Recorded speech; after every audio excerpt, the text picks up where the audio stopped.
হাবিল এবং কাবিল।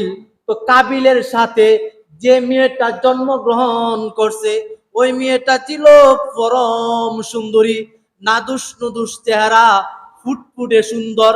আর হাবিলের সাথে যে মেয়েটা জন্মগ্রহণ করেছে ওই মেয়েটা হলো কুশ্রী, অর্থাৎ কালো।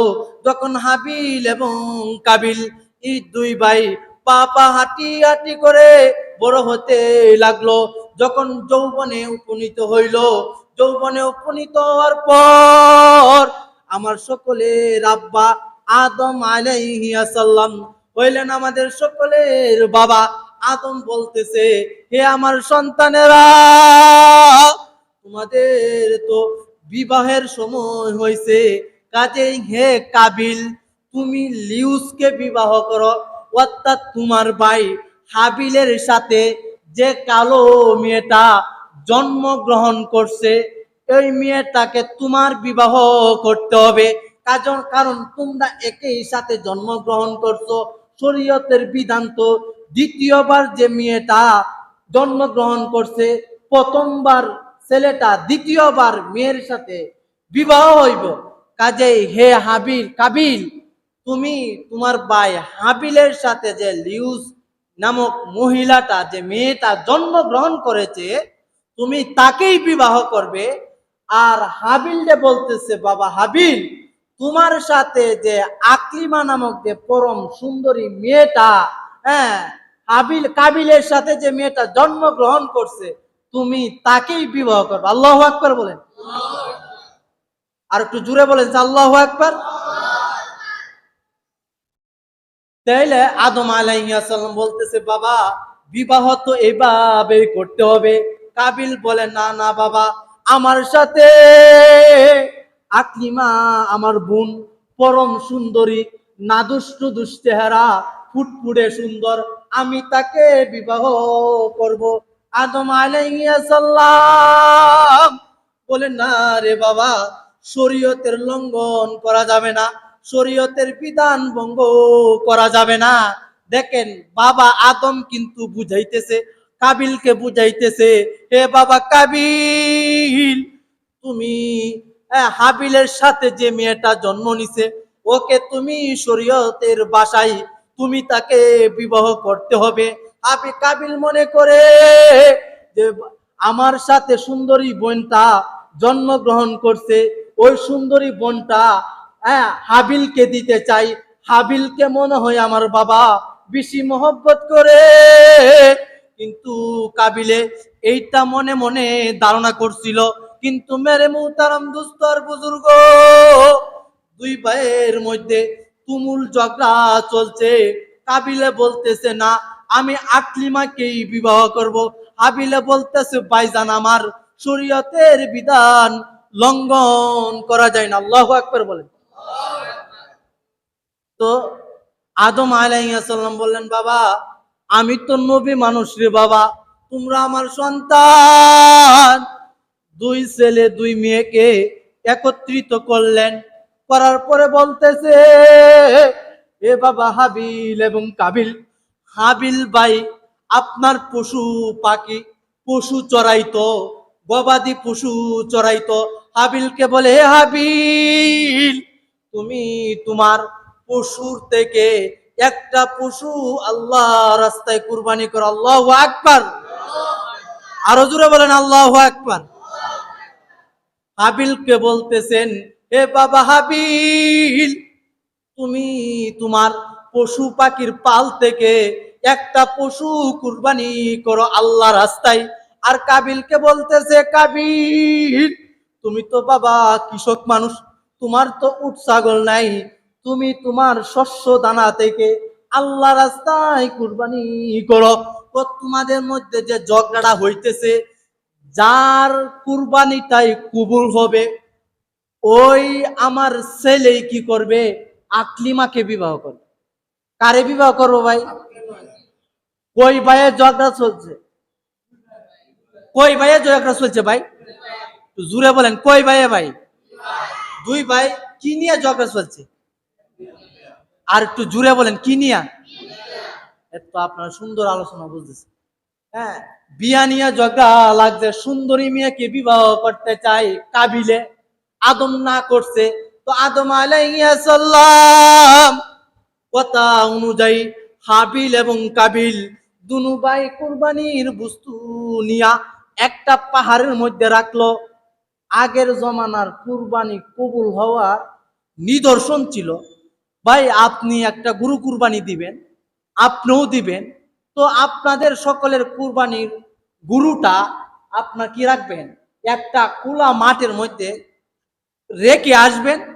আর যার কুরবানিটা কবুল হয়, আকাশ থেকে একটা আগমনের শিকা আইসা যার কুরবানিটা কবুল হয়, ওর কুরবানিটা ফুরাইয়া দেয়। আল্লাহু আকবার বলেন। ভাই আমাদের জমানায় যদি উসুল থাকতো, 1,20,000 টাকা দিয়ে আপনি একটা গরু কিনছেন, তারপর আপনারে হাইল মারা ঈদগার মধ্যে রাইকে আইছে, আপনার গরুটা যদি আপনার কি হইতো, কবুল যদি হয়, তাহলে কি হয়ে যাবো, উইরে যাইব গা।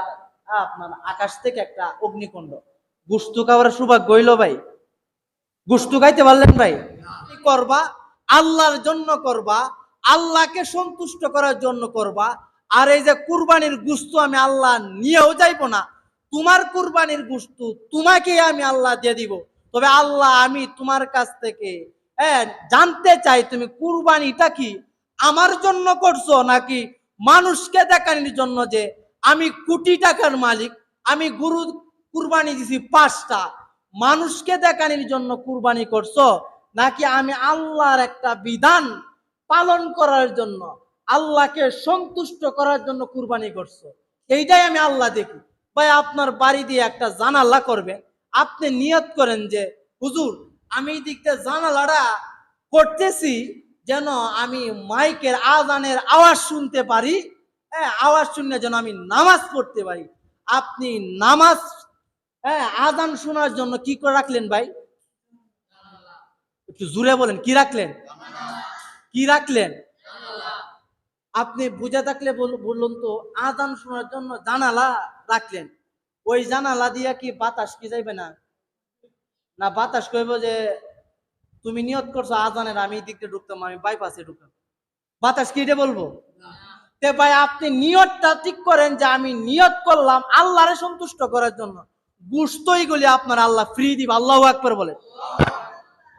কই গেছিলাম মনে আছে আপনাদের? হাবিল এবং কাবিল দুই ভাইয়ে কুরবানি দে। হাবিল এবং কাবিল যখন কুরবানি দে, তখন হাবিলের কুরবানির পশুগুলি আকাশ থেকে আইসা একটা অগ্নিকুণ্ড আইসা হাবিলের কুরবানিটাকে ফুরাইয়া দেয়। আল্লাহু আকবার বলে। আরো জোরে বলেন আল্লাহু আকবার। ফুরাইয়া দিছে মানে কি বুঝছেন ভাই? কুরবানি কি হয়েছে? কি হয়েছে কুরবানি ভাই? ওই শরীয়তে কি উসিলা ছিল না যে যার কুরবানিটা কবুল হইব, ওর কুরবানিটা আগুনে আইসা পুরাইয়া দিব। কি দিব ভাই? আল্লাহ পাক রব্বুল আলামিন হাবিলের কুরবানি কবুল করেন। আর কাবিল যেভাবে শস্য দানা রাখছিল ওইভাবেই রয়া গেল। তো আবার বলতেছেন আদম, হে আমার সন্তান, দেখো শরীয়তের উসুল রে বাবা, তোমাদেরকে আমি দিয়া কুরবানি দেওয়াইছি, কাজে আমার সন্তানেরা তোমরা ঝগড়া ফাসাদ করবা না। কাজেই হে আমার সন্তান, হাবিলে বিবাহ করবে আকলিমাকে, আর হে আমার বাবা কাবিল, তুমি বিবাহ করবা লিউসকে, অর্থাৎ কালো মহিলাকে। হাবিল মানতে চাই না, বলে না আমার বাবা, আমার সাথে যে মেয়েটা জন্মগ্রহণ করেছে আমি তাকে বিবাহ করব। তো কাবিল কি করলো, তার ভাই হাবিলকে কি করলো, হত্যা করে বলল। নাউজুবিল্লাহ বলতেন না? আরো জোরে বলেন নাউজুবিল্লাহ। তে ভাই কি কারণে কাবিল হাবিলকে হত্যা করছে ভাই? বিয়ের নামটা লইলে শরম লাগে মনে হয় আপনার। কি কারণে ভাই? বিয়ার কারণে, ঠিক আছে না? তো কাবিল হাবিলকে হত্যা করছে এই সুন্দরী মেয়েকে পাওয়ার জন্য। তো এখন তো পৃথিবীর প্রথম মানুষ ভাই। তাহলে এখন তো হত্যা করেই ফেলছে, এখন দাফন করার প্রয়োজন আছে না ভাই? দাফন তো করতে হবে। এখন দাফন কিভাবে করবে তো বুঝে না। ওই জামানায় তো আর কেউ মারা যায় নাই, মাত্র তাদের বসবাস শুরু হয়েছে। তো আল্লাহ পাক রব্বুল আলামিন দুইটা কাক পাঠাইলেন। একটা কাক আরেকটা কাকরে হত্যা করলেন। হত্যা করার পর একটা কাক মাটি কুড়া শুরু করলেন। মাটি কুড়ার পরে একটা কাক আরেকটা কাককে দাফন করলেন। তো কাবিলে বুঝতে পারলেন আমি তো অন্যায় করে ফেলেছি, কাজে আমার ভাইকে এইভাবে কি করতে হবে? দাফন করতে হবে।